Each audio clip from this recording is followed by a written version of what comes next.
سیرت النبی صلی اللہ علیہ وآلہ وسلم کی ایک نئی ویڈیو کے ساتھ حاضر خدمت ہے۔ ناظرین، یاد رہے کہ انبیاء کرام کی ارواح شروع ہی سے پاک ہوا کرتی ہے اور اللہ تعالیٰ اپنے انبیاء کو ہر برائی سے اور ہر اس چیز سے دور رکھتے ہیں جو حرام اور ناپسندیدہ ہوتی ہے۔ رسول اللہ صلی اللہ علیہ وآلہ وسلم مبعوث و رسالت ہونے کے بعد اپنے بارے میں فرماتے تھے کہ میں نے کوئی کام ایسا انجام نہیں دیا جسے زمانہ جاہلیت میں اہل جاہلیت انجام دیتے تھے۔ آپ صلی اللہ علیہ وآلہ وسلم نے اپنی پوری جوانی کے ایام میں کوئی ایسا فعل یا عمل انجام نہیں دیا جسے عام طور پر جوان اپنی جوانی کے دوران بجا لاتے ہیں۔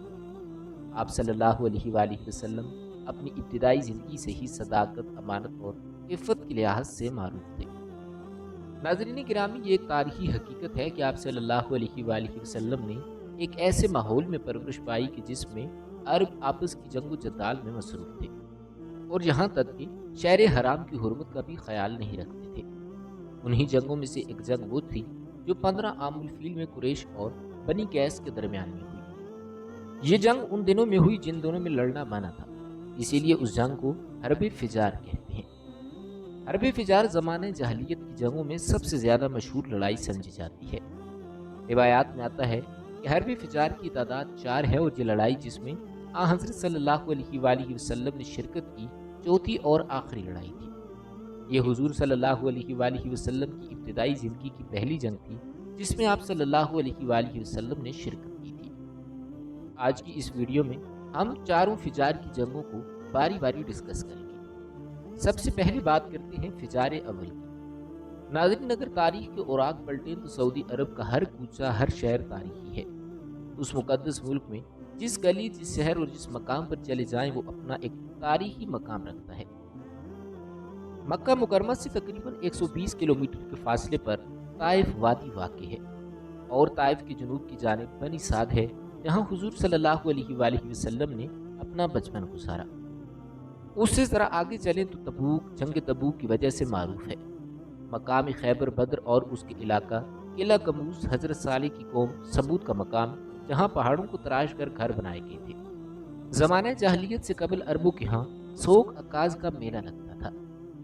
سوق عربی میں بازار کو کہتے ہیں اور عکاظ اس معروف میلے کا نام ہے جو زمانہ جاہلیت سے قبل لگا کرتا تھا اور پورے عرب میں مشہور تھا۔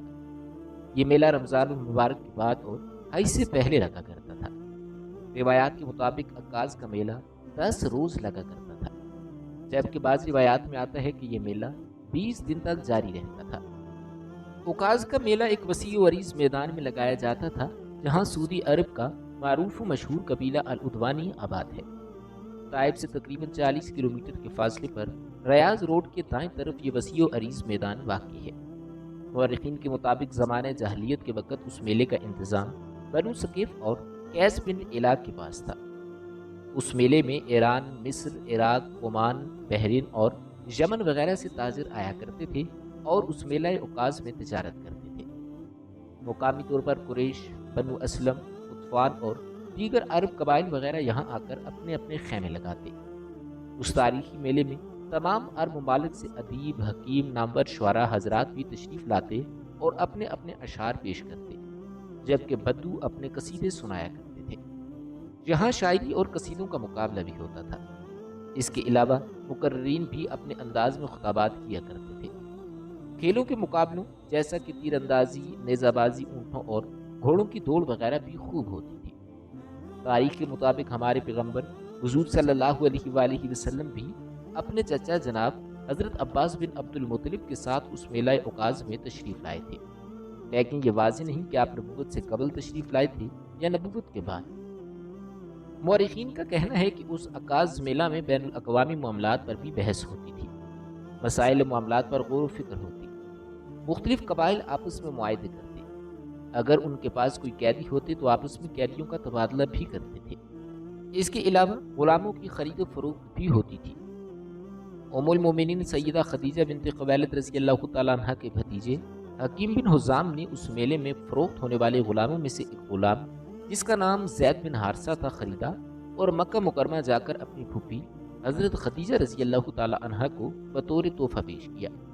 بعد میں اسی غلام زید بن حارثہ کو حضرت خدیجہ رضی اللہ تعالیٰ عنہ نے حضور صلی اللہ علیہ وآلہ وسلم کی خدمت میں پیش کیا، جسے آپ نے آزاد کر کے اپنا منہ بولا بیٹا بنا لیا۔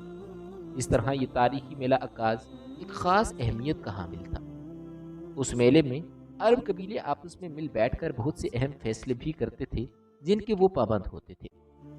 پہلی جنگ فجار کا تنازع قبیلہ بنو کنانہ اور حوازن کے درمیان ہوا، اور اس کی وجہ کچھ یوں بیان ہوئی کہ عکاظ کے میلہ میں بدر بن معاشر کا ایک خاص اجتماع ہوتا تھا، جہاں وہ اپنی بلند و بالا شخصیت اور مرتبے کا اعلان کرتا اور فخر و غرور کا اظہار کرتا تھا۔ ایک روز یوں ہوا کہ وہ پیر پھیلا کر بیٹھ گیا اور کہنے لگا کہ میں عرب کا سب سے زیادہ معزز فرد ہوں۔ جو یہ سمجھتا ہے کہ وہ مجھ سے بھی زیادہ باعزت اور بلند مرتبے کا مالک ہے، وہ اس پیر پر تلوار مار دے۔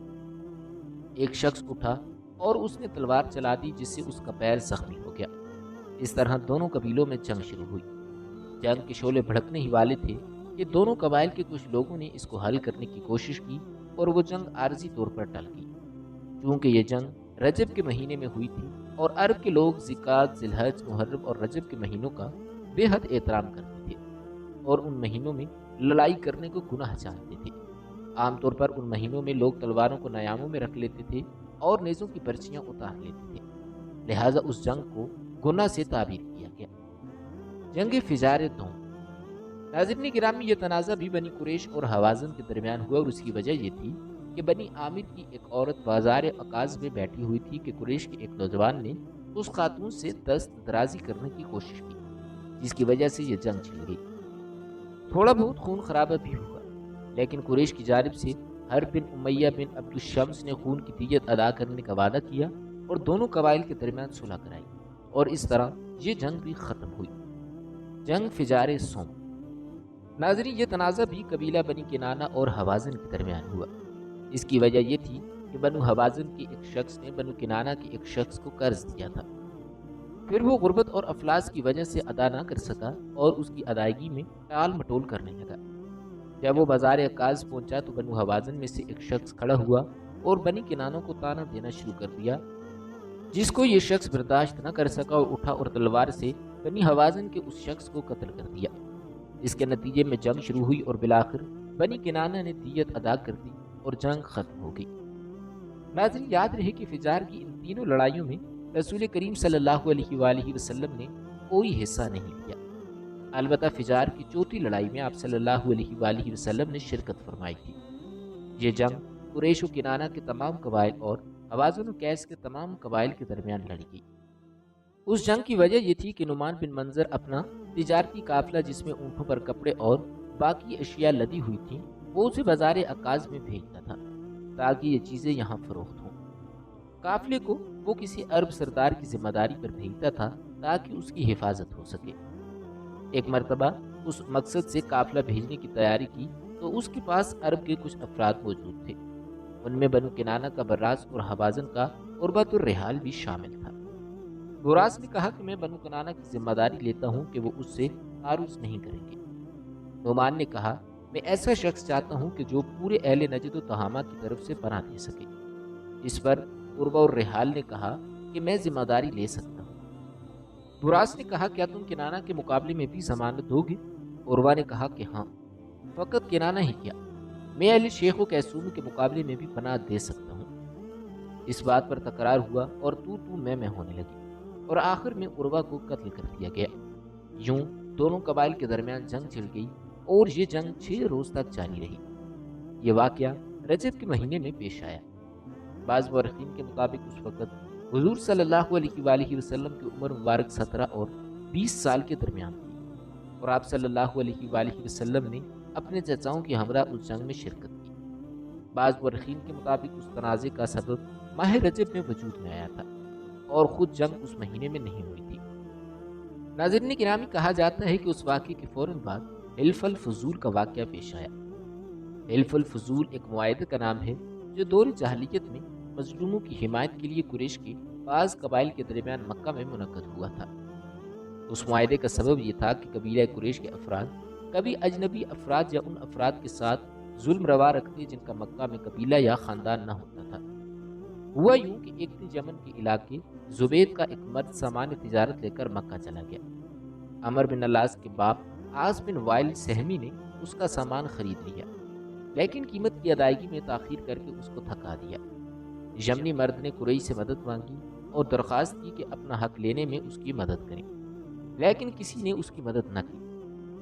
چنانچہ مسجد الحرام کے قریب کوہ ابو قبیس پر یا بقول دیگر حجر اسماعیل کے قریب کھڑے ہو کر اونچی آواز سے اشعار پڑھے اور قریش سے انصاف مانگا۔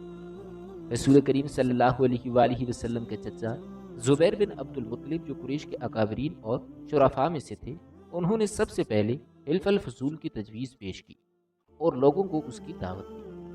اس دعوت کے بعد قریش کے بعض قبائل دار الندوہ میں جو امور کے حل وقت کا مرکز تھا، اس بات پر ہم قسم ہوئے کہ مظلوموں کا حق ظالم سے لے لیں گے۔ بعد ازاں زبیر بن عبد المطلب کی کوششوں سے قریش کے ایک سرکردہ شخص عبداللہ بن جدعان تمیمی کے گھر میں جمع ہوئے۔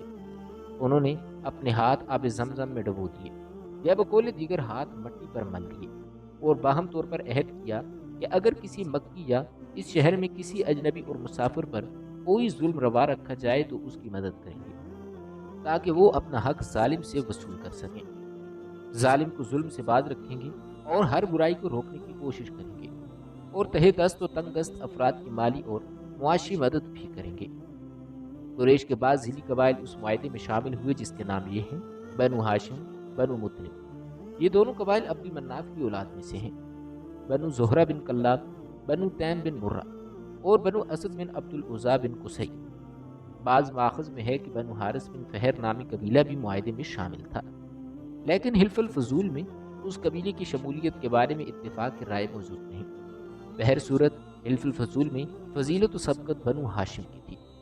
بنو عبد مناف کی دو شاخیں بنو عبد الشمس اور بنو نوفل اس معاہدے سے خارج ہوئے، کیونکہ یہ معاہدہ بنو امیہ اور ان کے حلیف عاص بن وائل کے خلاف منعقد ہوا تھا۔ بعض مورخین کا کہنا ہے کہ حلف الفضول میں شامل قبائل وہی تھے جو قبل ازاں حلیف المطیبین میں شامل تھے۔ ناظرین، حلف الفضول شریف ترین اور بہترین معاہدہ تھا جو اس روز تک عرب دنیا میں معتبر تھا۔ رسول خدا صلی اللہ علیہ وآلہ وسلم سے مروی ہے کہ آپ صلی اللہ علیہ وآلہ وسلم نے بیعت سے قبل فرمایا کہ میں اپنے اعمال کے ہمراہ عبداللہ بن جدعان کے گھر میں ایک معاہدے کا گواہ تھا کہ اگر لال بالوں والے تمام اونٹ میرے حوالے کر دیے جائیں تو میں اس سے خیانت نہیں کروں گا، اور اگر آج بھی اس طرح کے معاہدے میں شامل ہونے کی دعوت دی جائے تو میں ضرور قبول کروں گا۔ چونکہ حلف الفضول مظلوموں کی مدد اور ظالم سے مظلوم کا حق چھیننے کے لیے منعقد ہوا تھا، لہٰذا اسلام نے نہ صرف اس کی تائید کی بلکہ اس کو مستحکم اور مضبوط بھی کیا۔ یہ اتنا اہم تھا کہ پیغمبر اکرم صلی اللہ علیہ وآلہ وسلم نے اپنی نبوت اور رسالت کے بعد عرب جاہلیت میں کیے جانے والے تمام معاہدوں کو ختم کر دیا، سوائے اس معاہدے کے جس کی آپ صلی اللہ علیہ وآلہ وسلم نے تائید فرمائی اور جس کے بارے میں آپ صلی اللہ علیہ وآلہ وسلم یہی فرمایا کرتے تھے کہ اگر اس کے بدلے مجھے سرخ اونٹ بھی دے دیے جائیں تب بھی میں اس معاہدے کو نہیں چھوڑوں گا۔ ناظرین گرامی، یہ تھی سیرت النبی صلی اللہ علیہ وآلہ وسلم کے دو اہم واقعات، جس میں ہم نے آپ کو بتایا کہ اللہ تعالیٰ نے زمانہ جاہلیت کے اندر بھی رسول کریم صلی اللہ علیہ وآلہ وسلم کو برائیوں سے محفوظ رکھا۔ اب آپ حضرات کے سامنے رسول کریم صلی اللہ علیہ وآلہ وسلم کے کچھ دوسرے واقعات پیش کرتے ہیں۔ ناظرین گرامی، 8-9 سال کی عمر کے لڑکے عام طور پر کھیل کود میں ضرور حصہ لیتے ہیں۔ ان کھیلوں میں خراب اور گندے کھیل بھی ہوتے ہیں۔ اللہ تعالیٰ نے آپ صلی اللہ علیہ وآلہ وسلم کو اس سلسلے میں بھی بالکل محفوظ رکھا۔ جاہلیت کے زمانے میں عرب جن برائیوں میں جھگڑے ہوئے تھے، ان برائیوں میں سے بھی اللہ تعالیٰ نے آپ کی حفاظت فرمائی۔ ایک واقعہ آپ صلی اللہ علیہ وآلہ وسلم نے خود بیان فرمایا کہ ایک قریشی لڑکا مکہ کے بالائی حصے میں اپنی بکریاں لیے میرے ساتھ تھا۔ میں نے اس سے کہا کہ تم ذرا میری بکریوں کا دھیان رکھو تاکہ میں قصہ گوئی کی مجلس میں شریک ہو سکوں، وہاں سب کے سب جاتے ہیں۔ اس لڑکے نے کہا اچھا ٹھیک ہے۔ اس کے بعد میں روانہ ہوا۔ میں مکہ کے ایک مکان میں داخل ہوا تو مجھے گانے اور باجے کی آواز سنائی دی۔ میں نے لوگوں سے پوچھا کہ یہ کیا ہو رہا ہے۔ مجھے بتایا گیا کہ قریشی کے فلاں شخص کی بیٹی کی شادی ہے۔ میں نے اس طرف توجہ دی ہی تھی کہ میری آنکھیں نیند سے جھکنے لگیں، یہاں تک کہ میں سو گیا۔ پھر میری آنکھ اس وقت کھلی جب دھوپ مجھ پر پڑی۔ آپ واپس اس لڑکے کے پاس پہنچے تو اس نے پوچھا آپ نے وہاں جا کر کیا سنا؟ آپ صلی اللہ علیہ وآلہ وسلم نے اسے تمام واقعہ سنا دیا۔